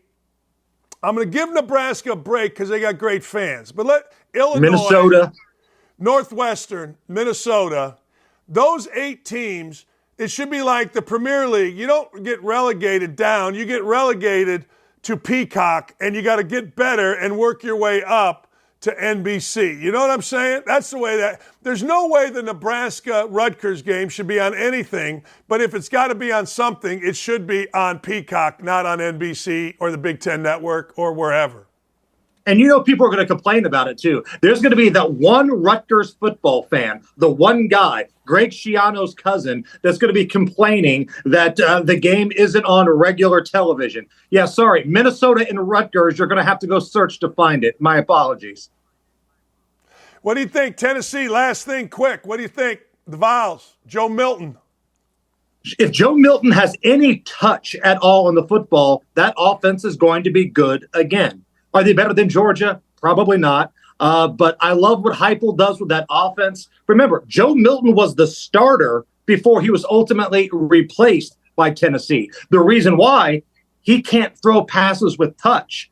His name is Bazooka Joe. He's got a cannon for an arm, but like a 5-yard out, he will throw it as hard as he possibly can at about 100 miles an hour. That's the book on Joe Milton. If he has just a little bit of touch on the football, Tennessee's going to be dangerous again. I agree. I don't disagree. I think Tennessee's got a real shot. It's one of the teams I'm looking forward to. Thank you, my friend. 3 to 6, WIBC.com. Let's go. Let's go, baby. Thank you. Hammer and Nigel. Thank you to Jason Allen Hammer. Hammer and Nigel, the #1 news talk show in the country. That's right here in Indianapolis. Nigel, great dude. Hammer, fantastic. Their entire crew there at WIBC is absolutely the best to be around, the best to just hang out with, the best to have beers with, the best to listen to on the radio, you name it, they are in. All right, I got some stock ups and some stock downs, ladies and gentlemen. Now, this depends. The first stock up is the beloved Chicago Cubs. Chicago Cubs were, as Jason Allen Hammer said, going to be sellers. They were. Hey, Cody Bellinger, nice year. Maybe we can get something for you. They were going to hold on to Dansby Swanson, of course. They were going to hold on to Nico Horner, of course. But everything was up for sale. Everything was up for grabs. Everything was rocking and rolling and get rid of them. But all of a sudden, something crazy happened. They won 17 of 23. They jumped back only a game or two out over the last few weeks in the loss column to the Milwaukee Brewers. Next thing you know, Cubs are bringing in some pieces. Candelaria comes in, nice third base piece. Patrick Wisdom, he of the many strikeouts, he gets to sit. We got a professional at third. Wait a second here, a couple relievers come in. Hold the phone. Now the Cubs have a stretch, as we just documented, starting today with the Kansas City Royals. And as I said, the Kansas City Royals are absolutely god-awful. They are so bad. They are so ridiculous. They don't even deserve to be mentioned. Not even. Don't at me. So you just go whip their ass and you move into first place. And you set up, as he said, a big deal end of the month against Milwaukee. And remember this, there's distractions in Milwaukee. Milwaukee, the city council is talking about, ladies and gentlemen, yes, they are. They are talking about moving the Brewers. Remember, the Brewers didn't start in Milwaukee. It was the Milwaukee Braves. And then the Milwaukee crew moved out, I believe, to Seattle and then came back. Yes, sir. Rookie quarterback, stock up. Hey, hold on. Hold on, let me give you a rookie quarterback that is going to be in the mix to play this year. His name is Malik Cunningham. There you see Anthony Richardson. Anthony Richardson, good for him. He's been named a starter. Bryce Young has been getting all kinds of accolades. C.J. Stroud, we shall see what we shall see. People aren't all that in love with him, but here in the state of Indiana, and certainly the city of Indianapolis and all the little weenie media, this dude here is the second coming of Joe Montana. He's a combination of Joe Montana, John Elway, Peyton Manning, and Randall Cunningham. That's right. But let me tell you something else. There's going to be a guy. His name is Malik Cunningham. Don't sleep on Malik Cunningham. Malik Cunningham, according to a scout, thinks, he needs to develop as a passer. Well, everybody needs to develop as a passer. It's one of the reasons he wasn't drafted. But Bill O'Brien and Bill O'Brien and Bill Belichick are going to make this guy something special. You know, the backup there is Bailey Zappi. Bailey Zappi is about 2 feet tall. Don't be surprised if there isn't a package early, and then eventually, if Mac Jones heads south, that you're not starting to hear about Malik Cunningham. Remember, you heard it first. You heard it right here. And I got to tell you, Malik Cunningham, to me, is the kind of guy I want quarterbacking my team. So is Anthony Richardson, but he's got to play well. And it's not, you don't just play well because the media says you play well. You play well because, damn it, you win games. And you win games because of you. In the NFL, quarterbacks win games. You know, starting pitchers, relievers win games. Pitchers win games. That's what you got to do. Win freaking games. All the hype, fantastic. Love the hype. Great. Yay, rah, go fight hype. But quarterbacks win games, whether they're rookies, second, 10th, 20th year. Hey, let's be honest. You're watching Hard Knocks. I'm watching Hard Knocks. They're talking about Aaron Rodgers like he's the second coming. Great, but you know what he's got to do? He's got to win games.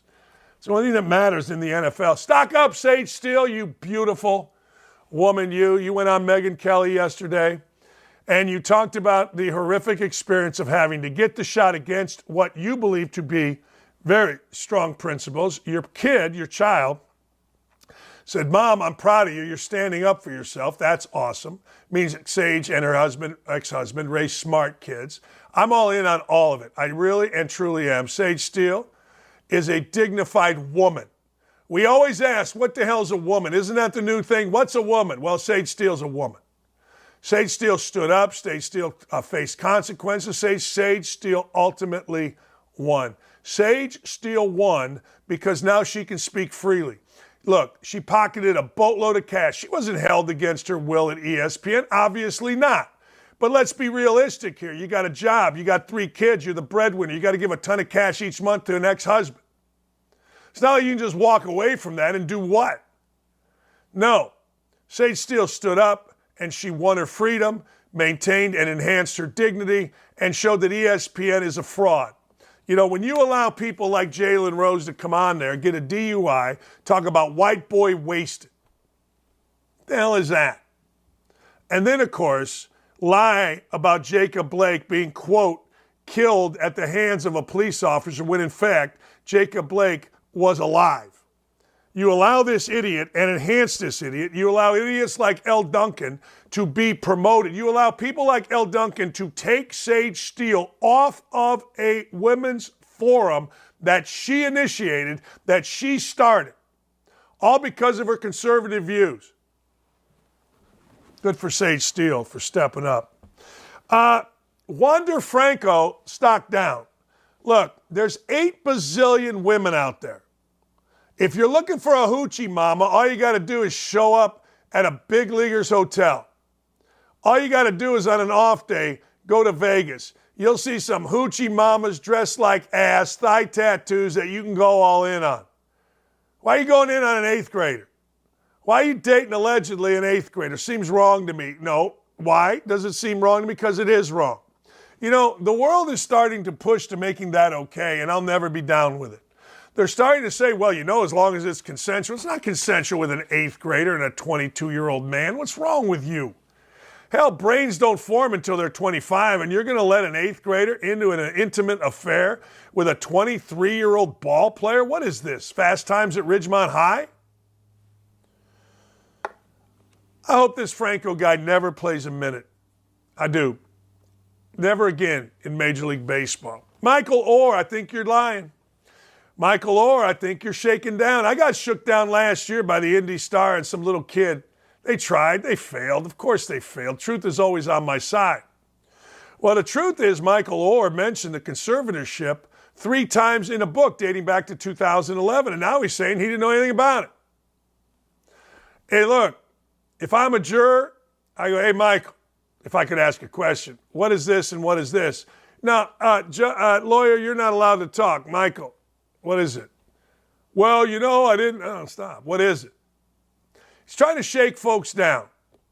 Look, I don't like the Tuohys. I did like Sean Tuohy. For some reason, I followed Mississippi basketball, and I knew who he was when he played. Maybe he's my age. His wife gave me gas. His wife made me lift the cheek and spew out some emissions. I didn't like her. Sandra Bullock was fine as it. It was a good story. Great story, actually. Yeah, I know African Americans are all up in arms. White people like feel-good stories. No, white people sometimes just like to be very caucastic and help people. James Harden, man, here's what I hope. James Harden called his general manager a liar. James Harden, I'll never play for this organization. Yay, Rob, go fight, win, James Harden. Okay? But I love what Kevin McHale said. James Harden showed up fat. James Harden had a plan to get his coach fired. So now what's James Harden trying to do? He's trying to get his GM fired. He's trying to make it either me or you. That's it. And look, maybe the Sixers picked James Harden. They're paying him $35 million, but it's not like the Sixers are that enthralled with James Harden. They had a chance to extend him. They didn't. Kevin McHale, the guy seen there on the left, had to coach this clown. Kevin McHale, 11, 12 games into a year, got fired because Harden showed up fat. Was a malcontent, didn't want to be coached. Now, I'm sure that's considered racist, right? Isn't that what we do? Well, you know, you're just defending the white guy. No, I'm not.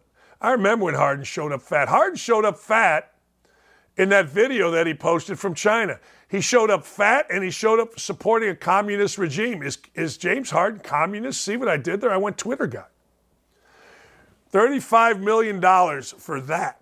Nah, I ain't doing it. I ain't doing it. I got a lot to get to. I got Jimmy G update.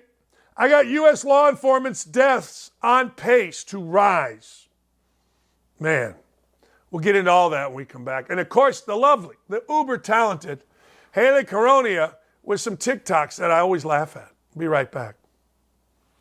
Okay, so normally I take what I read in the Washington Post or New York Times with a grain of salt, given both publications went from newspapers of record to more useful for toilet paper. But when I saw and read this particular article, yeah, it bothered me. According to this reporting, Trump's PAC Save America has doled out more than $40 million on legal costs in the first half of 2023 alone. This money has not only gone to fund Trump's legal defense, but also his advisors and others swept up in his legal snafus. That $40 million plus is not only more than the campaign raised in the second quarter of the year, but the legal fees are also the single largest expense incurred. And apparently a lot of this fundraising money has come from small dollar donors, so a lot of average, everyday Trump-supporting patriots who wanted to chip in with the hopes of re-electing the former president. So listen, if Trump-supporting patriots are well aware their hard-earned money is going to help pay down the legal fees for a billionaire business mogul, that's fine and dandy, and y'all can obviously send and spend your money the way you see fit. I know many Trump supporters want to help him win these largely political, unfair, and BS legal battles. I just wonder if now that some of you know what your money is going to pay for, given a lot of you are probably not billionaire business moguls flying on private jets, that might make you a little salty, because I sure would be. Now, before y'all go for my mega jugular, listen, I agree that the former president is being unfairly put through the ringer and that the system has been rigged against him in a lot of ways. I get it, and I agree. Just know what you're paying for. That's all I'm saying here. But on to the second part of these final thoughts. I see some on Twitter, and really only on Twitter, have their panties in a twist because Florida governor and Trump challenger Ron DeSantis was seen drinking a beer with the good folks of Iowa. Oh, the horror, I know. Good Lord.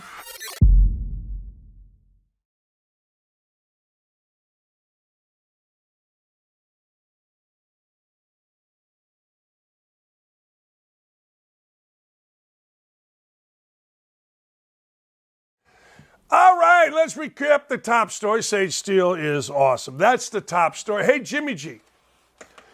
You know, here's the deal. There is a bunch of people out in the Twitterverse that always talk about this. Stay humble, stay hungry, right? Now, if I look like Jimmy G and I had Jimmy G's talent, I don't know that I could stay humble, and I don't know that I could stay hungry. You're an NFL quarterback that looks like George Clooney. You seem to have all the cools of George Clooney. You seem to be a guy that we all are like, hey, man, I don't know about you, but Jimmy G's pretty cool. I mean, he seems pretty cool. But Jimmy G forgot about the hungry and humble part. Word coming out that the relationship that Jimmy G and the 49ers and Kyle Shanahan ended well before they got rid of his ass. Shannon and Lynch weren't playing Garoppolo again. In their minds, he was an ex-49er already. I'd heard that the 49ers believed Garoppolo had tuned them out almost totally during the playoffs. They did not want him anymore around the building. Jimmy G is now with the Raiders. Now, Garoppolo led him to the Super Bowl. He did in 2020. People nitpicked him because, well, he missed a pass to Emmanuel Sanders. I mean, people wanted to nitpick Jimmy G because that's what we do. But Jimmy G was mad because the 49ers, traded up to select Trey Lance with the third pick. Jimmy G, no likey. He no likey. Well, Jimmy G, guess what? Was the starter. It worked out great. Next thing you know, week 10, 11, he got hurt. 7th round pick Brock Purdy comes in. Brock Purdy, Wally pipped both Trey Lance and Jimmy G and is going to start. Jimmy G, well, Trey Lance suffered an elbow injury. that would have prevented him. If Jimmy G would have not tuned him out, they would have made him return for the playoffs. They didn't. So Jimmy G went all little batch, got his feelings hurt, tuned out the organization, and then ultimately hurt himself and hurt the organization. Jimmy G, by not returning to the organization, cost himself a year, an opportunity to play in the NFC Championship game and take his team to the Super Bowl. Now, I want you to think about that for a second. How many opportunities like that do you get? You don't get very many, unless you're Tom Brady. But hell, Peyton Manning only went to 4 Super Bowls, in an 18-year career. I don't know, man. And you know what? This kid is no Peyton Manning. Now, you can say the 49ers crapped on Jimmy G with Trey Lance, and maybe they did. But is Jimmy G really this sensitive? Is Jimmy G really, well, I'm going to draft a guy. I don't want to compete. All right. Maybe, just maybe, the 49ers knew that deep down Jimmy G was a little batch, that Jimmy G was always going to move on, that Jimmy G was going to become like James Harden and leave a wake of crap wherever he went. And that's been the case. Certainly that is the case in San Francisco. All right, listen to this. Cops are under attack, and I don't like it. You know I don't like it. U.S. law enforcement's deaths are on pace to rise as officers face increasing threats of violence. I talked to a cop the other day, had a nice chat with Richie Mount, the son of legend Rick Mount. And he was talking about this very thing. He goes, yeah, you know, man, it's like cops feel like they deal with so much crap, nobody wants to be a cop. They don't. Nobody wants to be a cop. And that's sad, because being a cop is one of the most rewarding jobs that there is. It is. You get to help people. You get to get the bad guy. Think about that for just a second. You get to get the bad guy. Now, in my world, when I grew up, it was always the good guy against the bad guy. Cops and robbers. Seriously. I mean, I don't know. Seems to me that that's something that we always liked. We always loved. Couldn't wait to have happen. Man, but now cops got all kind of crazy stuff going on. And it is at record paces. Are cops being targeted? You're damn right they are. And that sucks. That sucks big. And you know what? I tell you who's complicit in it. Indy Star, USA Today, Gannett. They are complicit because they don't stand up for police officers. CNN, your far left media. Silence is complicity. They're not saying anything about this because they pander to the groups that are killing the cops. They pander to the groups that are angry at the cops. In Indianapolis, did you know the circulation of the Indy Star went from 150,000 to 35,000? That's it. That's the circulation of the Indy Star, 35,000. Now, they'll tell you they get millions of page views, and maybe they do. I'm sure they do. But that's it. But they pander. They don't want to go against because, well, the communities in Indianapolis, these communities, they don't like the cops. So you can't, as the Indy Star or as a politician, defend the cops. I'm here to say they're all cowards. I've known they've been cowards at the Indy Star. It's what they do. But our leadership, your leadership in your city are cowards if they don't stand up for police officers. They're just simply pandering. Speaking of this, how about a wanted Georgia man showed up to apply for a job? No big deal. Isn't that nice? Somebody actually wanting to work. What? You say, what now? Yeah. Wanting to work. Look, it says it right here. Wanted Georgia man arrested for applying for a job. Except you know what he did? He applied for a job at a police station. And he was wanted. So a dude walks into the cop shop and he says, hey, I saw you got a job. Yeah, we got a job. What's your name? So-and-so. You don't think just for an instant, that somebody's going to look and go, let me put this in our database. Let me go. Okay. Jimmy, Joe, Joey Bag of Donuts.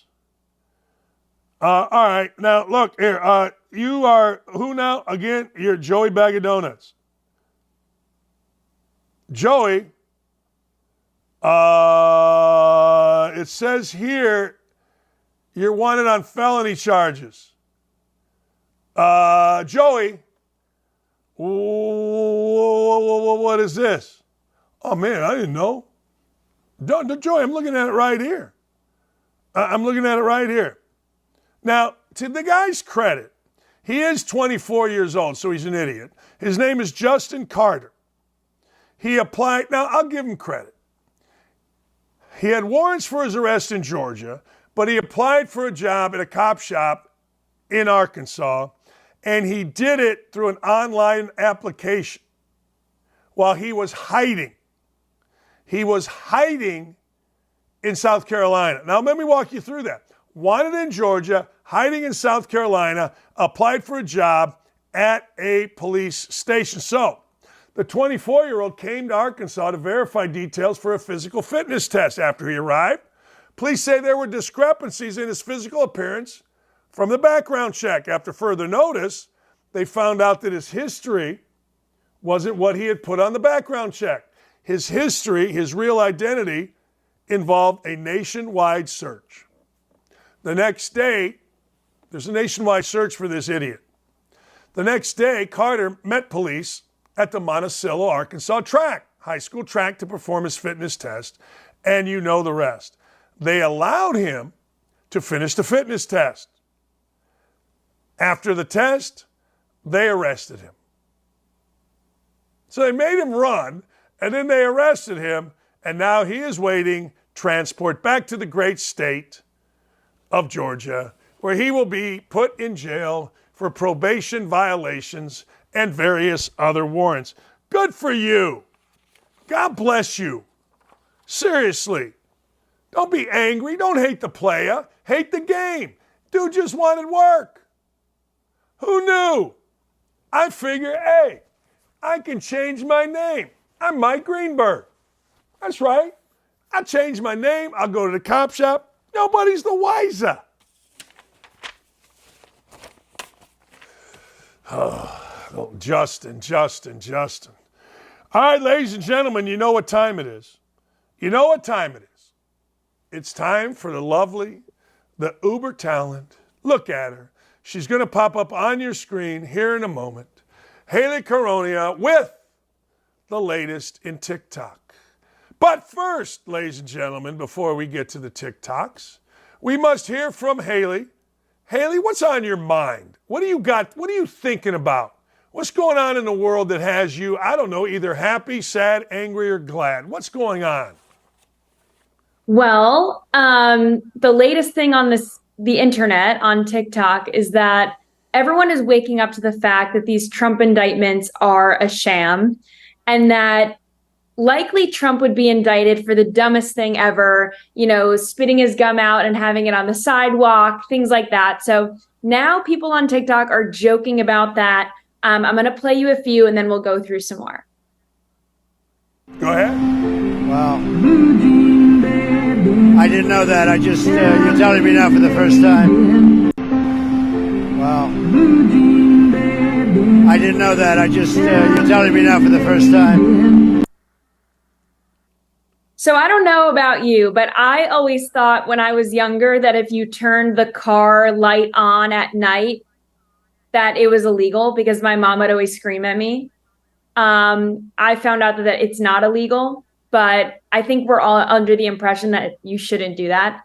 Anyway, it's just a funny joke. And now it's going viral on TikTok. People are making this joke. I'm going to share a few more with you. So Trump finding out that he's being indicted for peeking during a game of Heads Up, 7-Up in second grade. I used to play that game. Trump finding out he's being indicted for not returning the shopping cart to the cart return in 1978. That's an ode to last week's show, to Ryan's video, if anyone was watching. Trump being indicted for the McDonald's ice cream machine being broken. Trump finding out he's getting indicted for taking a second free sample at Costco. Trump finding out he's being indicted for returning a movie to Blockbuster in 1993 without rewinding it. Now, some people took this the historic route. Trump being indicted for the assassination of JFK. Trump finding out he's being indicted for not pushing the Leaning Tower of Pisa back into place with his own bare hands. Trump finding out that he's being indicted for the 1431 murder of Joan of Arc. And then these I found are kind of realistic. Trump finding out he's being indicted for the cocaine found in the White House. I could see them pinning it on Trump or someone in the Trump White House. I'm shocked that they didn't pull that one out. And then the last one, I thought that this was funny. Trump finding out he's being indicted for having too many indictments. Yes. Yes, you're indicted for too many indictments. Yeah. So I think people are waking up to the fact that this is obviously politicized and people are making jokes about it now. Obviously, it's really not funny because if they can do it to Trump, they can do it to any of us. But it's always good to have a little joke about it. Is there a trend on TikTok where people are taking eggs? This isn't an egg, but it kind of and smashing it against their kids and breaking eggs, and people are all up in arms about this? Yes. So I've only seen it with children like once or twice, but normally it's like the wife is in the kitchen getting ready to make an omelet, and then she just uses her husband's head to crack the egg, and then obviously they're filming to get the reaction. It's pretty funny, but children, I don't think I would crack an egg on a baby's head. I don't think that that's nice. But my a boyfriend or a husband, sure. Oh my God, I don't want Lee to see it. This big fat head would become her cutting board. She would like slice tomatoes on this head. She would, this big fat thing, this thing made of steel would become boom. I could see it. I don't like it, Hayley. I'm not showing it to her. There used to be a trend where people would throw slices of cheese onto people's faces and it just sticks. Obviously, it doesn't hurt anyone. But then people were taking the trend instead of, throwing a slice of cheese on adults, they were throwing it on babies and on their pets. And then that's where the uproar comes up. It's never, you shouldn't do that to someone. It's always like, why'd you do that to your dog? Like, you shouldn't do that. And then all the internet veterinarians come out and they know everything. So anyway, there's a lot of food related. There's a lot of food related trends. In my world, I'm Serbian. So when you'd go to a Serbian wedding, I'm trying to find something here. There's a little instrument. Let's say this is an instrument. It's called a tamburica. So a guy, big fat bald guy, would be sitting there playing the tamburica. And he's playing it. And what you did was, I'll tell you exactly what you did. I think I got one in here. So you took a dollar bill, right? You licked it and you slapped it on his head. That's what you did. So the guy would be playing the tamburica. I got to see if it'll stick.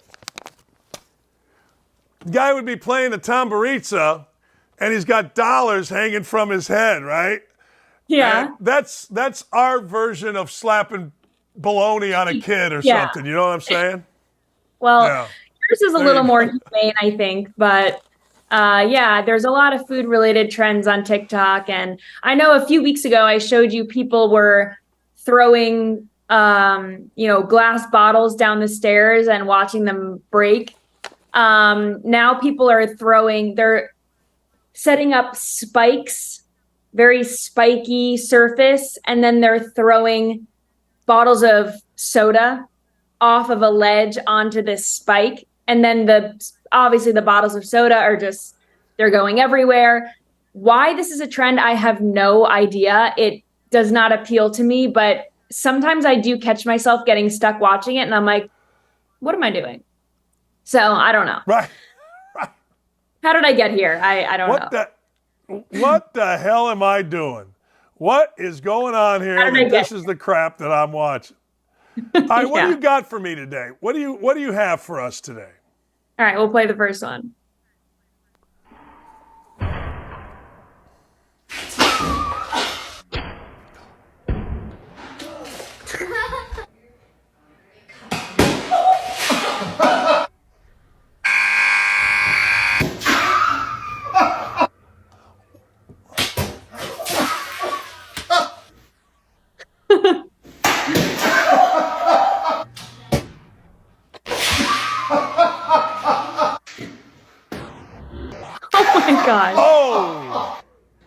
The double.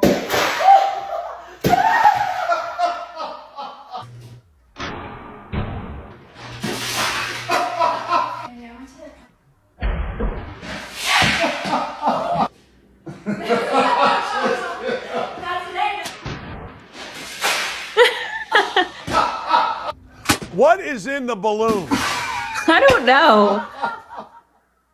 don't know. I was thinking that too. It looks like it's yogurt or something. I would not want to clean that up. No. So when you go through this, I mean, I got a lot of the guy's on the couch and he shoots it over there. Okay, I get that, right? But Yeah. I got the archery bow, the football, but one of them had two going at the same time. This is some clever stuff here. This is I know, pretty good. I got to get that off my head. It's really well thought out. And I did go and check. I did check the comment section and I checked their other videos. The husband does help her clean it up afterwards. So for anyone wondering, that was one of my questions. She get yogurt on her head. She gets to go clean it up. I do love a good prank. I love a good prank. I think it's all in good fun. If I was dressed and ready to go for the day though, like hair done, makeup done, and then I had yogurt all over myself and I had to shower and do it all over again, I wouldn't be so thrilled. But any other kind of prank, I'm all for. In college, I used to take all of our friends, we would take one of their shoes. So they only had one shoe. They never had a full set. And then we would put all this stuff on their doors. And I love a good prank, but this, I don't know. Like I watched the lady come in, the first one. She comes in, she's got bags. She's obviously been shopping. She dressed to go shopping. Maybe she had a nice lunch. She's had a hell of a day. And all of a sudden, bam. Yeah, they have a very nice house too. Ryan says these are all staged. He's saying these are all staged, and the women and the guy, it's all in cahoots together. I'm with you. All right. I mean, they have a following pranking each other, so I'm sure it's staged, but yeah. All right. Next, what we got?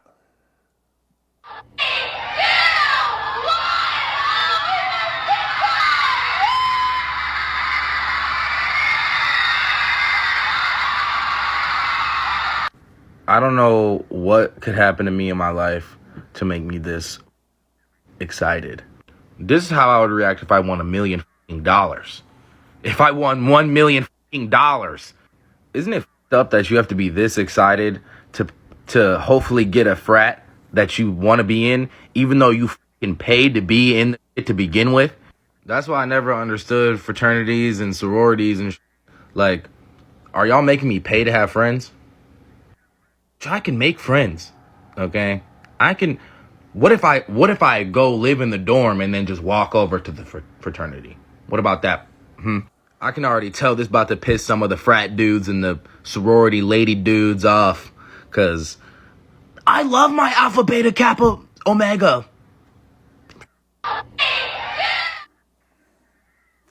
Yeah, well, one girl is excited and one dude is sitting there by himself with horrible hair, a bad nose, and he's making fun by himself. I mean, get this creep out of here. The young lady's excited. Good for her. And if you did live in the dorm, you're still paying to live in a dorm, and you walk over to the frat, they ain't going to let you in because you're not on the list. There's always a list at the frat house party, right? And the list goes away for pretty girls. The list gets tightened up for dudes with bad haircuts that are mean, nasty people. Get out of here. Go in your dorm. Go by yourself. Stay on TikTok on Saturday night. That's my take. I am of the camp, don't yuck someone else's yums. If someone is really excited about something, let them be excited. But I don't really understand the whole Greek life thing. I went to a Jesuit university, so we didn't have Greek life. Everyone just hung out with everyone. And if you were cool, you went to the party. And if you weren't, you didn't. I don't know. There was no you had to rush to make friends or anything like that. There were I lived in a house with 10 girls. And we got sued for that because in Connecticut, if you have more than 4 girls in a house, it's a brothel. That's a story for another time. But what? My dad wasn't too pleased when I told him that we needed to lawyer up. He was not too pleased. You were running a brothel in college? Is that what I just learned? Well, no, that's a stretch. I did live with 9 other girls in a house, but we were just having, normal college fun. According to an antiquated Connecticut law, yes. But that wasn't the truth. Yeah, my daughter did that. My daughter, you know what? I lived in a fraternity for a year. I hated it. I got kicked out. Years later, I became their man of the year. Okay, my daughter had a great experience with it. I'm all for whatever anybody wants to do. I really am. But you know what? I'm with you. Bad haircut guy, ugly guy. Don't be dissing some girl who's excited about her own personal experience. Hey, my daughter told me one time, she goes, Dad, you went to Indiana to play basketball. I'm going to college to play sorority. Leave me alone. I'm like, all right, hey, good for you, man. Yeah. D1 to each his own. Team. I was the captain. D1 drinking team. Someone's got to do it. And lived in a brothel, according to Connecticut law. God bless you. I had fun. I had fun in college. My Catholic college. Bet. What else you got? One last one. What else? We're between 1 and 10. 1 and 10, I will choose 9. 9? Yes. Today's your lucky day. You just won brand new AirPods. Okay. No, you won. How? Well, you won. Why? You guessed the right number. You won. Sure. Yeah, you win. All right, have a good one. Excuse me, sir. Do you mind being in a... Oh. Well, I didn't hear the first part. What? The guy came up to him and just asked him a question? He just said, do you want to be in a video? And the guy said, sure. Guess a number, 9. This is obviously a joke. So the guy handed him AirPods saying that he won, but it was really just AirPods from the store that he hadn't bought yet. So he walked out with them thinking that he won them, but it actually just set the alarm off. That's the opposite of being saved by the bell. Can I tell you a story? Did you ever play that game where if you say, okay, it's like 1 to 10. So you have a number in your mind and I got to say a number. And if they match, then I lose and I got to do something that you determine I got to do. You ever do that game? No. So my stepdaughter and 3 of her friends, one of them is an All-American pitcher for Alabama named Montana Fouts, one of my favorite young ladies ever. So they're all at our house. We got this pond in the backyard. That's a retention pond, so it's gross as hell. And they play this game. And it's if I guess the same number that they wrote down, 1 to 10, then I got to go jump in this retention pond. It's like 10 o'clock at night. So I lose. So I look around and I'm like, crap, right? I mean, you can't punk out. So in fully clothed, I run, I jump in this detention pond. I smell like a combination of bad feet, dirt, ass, you name it. And I get out and I'm a hero, but that's what that game reminded me of. It's like, it's a dumb game. I lost. And by the way, I'm picking video number 1, staged or not staged. I kind of liked it, and I hated the guy in video number 2. And the over-steroided guy I didn't like either. I win again. That's I think yours? 2 or 3 weeks in a row. I'm on a streak. You're on a roll. You had a little dry spell there for a minute. You started I really out hot, did. I remember. You had a little dry. Yeah. Yeah, I really and did. now you're back in business. Go Haley, home to mommy. Have a great weekend. Go home. Bye. Go home to mommy. Where's Mom? Mom, is she here? Go home to mommy. Go home. Bye. Go home to mommy. Where's Mom? Mom, is she here? Go home to mom. Oh, I love compilations like that. Have you ever seen the one? Have you ever seen the one where Trump was on the campaign trail in 2016 and he could not stop saying the word bing, bing, bing, bing. Everything was bing, bing, bing. and he was talking about the military, and he'd be like, bing, bing, bing. And then he'd talk about sending emails, and he'd be like, bing, bing, bing. I have to do that one next week. You'll love it. I love that stuff. I love Trump stuff. Go home to mommy. Where's mommy? Dale's mommy. Nick told me that was his video, and he's very proud of that video. Hayley, our time here is done. Have a great weekend, and thank you. You too. Happy belated. Thank you. Thank you. Thank you. Hey, great week, Nick and Hayley, Ryan and Dylan and Gary and Aaron, everybody. Our new booker, Beth. I mean, what a great week we had a guest. Continue to like and subscribe and to watch. But mostly have a great weekend, everybody. Enjoy yourself. Summer is winding down. Football is getting ready to start. Enjoy your weekend, huh? And thank you for watching.